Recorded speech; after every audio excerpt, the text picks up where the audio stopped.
Hello and good morning, Neal. How are you doing today? I am doing very well.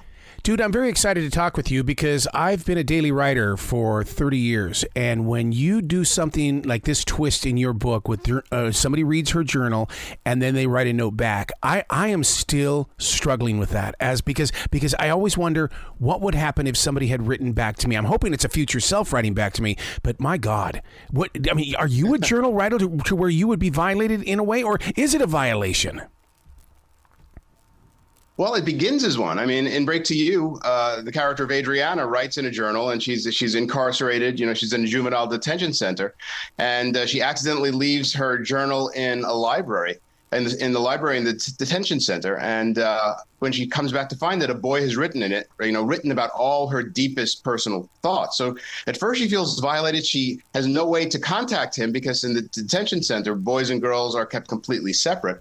So the only way to contact him is to write back in the journal. Geez. And this ends up becoming going back and forth between the two of them until eventually in the course of the story, they fall in love, even though they've never met each other. Oh my God, this is a new age love story, dude, in the way that I can so understand this because like I said, I want my future reader to be somebody, will it be me or will it be somebody else? But I want them to be able to have a conversation back. I love how you're taking this to a different level.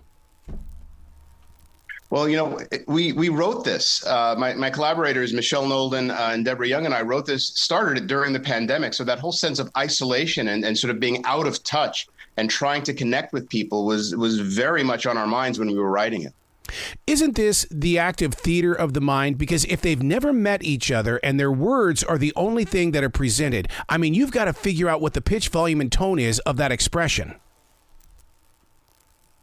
Exactly. And, you have to you get to meet somebody from the inside out instead of meeting them from the outside in. So they know each other on a very, very deep level, even before they actually meet or even know what they look like. All right, I got to ask you a question about journal writing because a lot of writers do this. I call it hidden speak. I don't know what they call it, but you hide behind words so that you don't express yourself. Do you play around with that at all?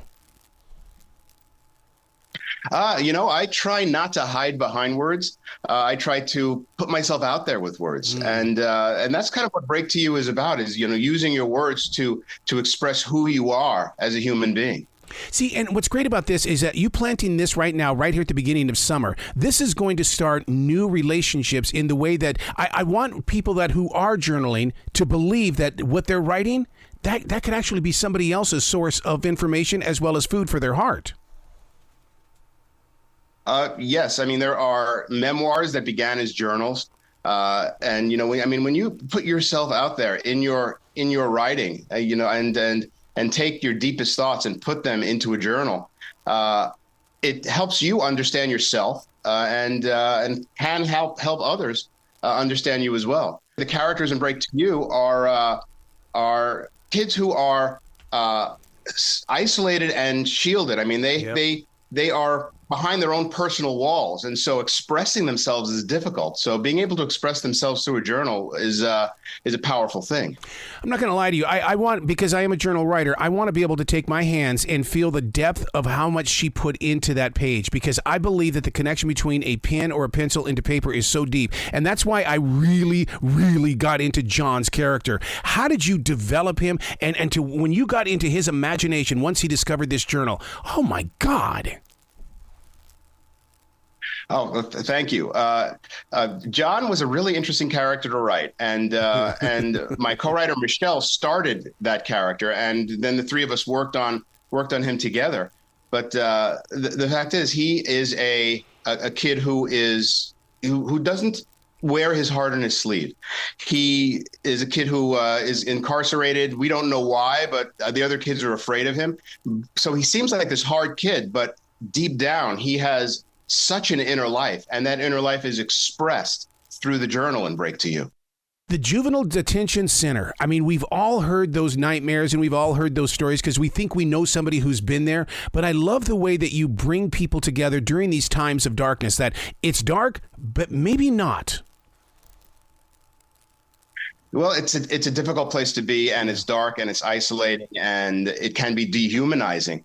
And we wanted to show the problems with the juvenile justice system, but we also wanted to show that these kids are just kids, and they need to be remembered. They need to not be swept under the rug, and there is hope for these kids.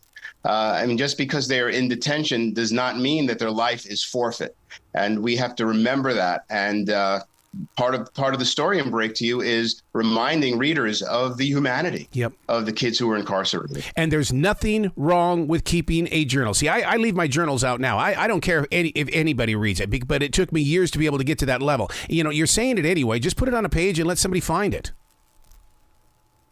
Yeah, I mean, our words that we leave behind are powerful things, and the thoughts that we put out there can change the world. Yeah.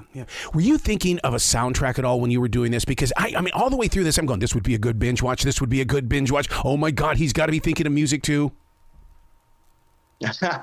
Well, I always think of various different pieces of music when I'm writing. I mean, I listen to music as I'm writing, and you know, I write longhand. I write as if it's a journal, and then I type it into the computer. So the music that's playing is usually instrumental music. So it doesn't have words, so that it sort of makes it easier to fill it with my own words.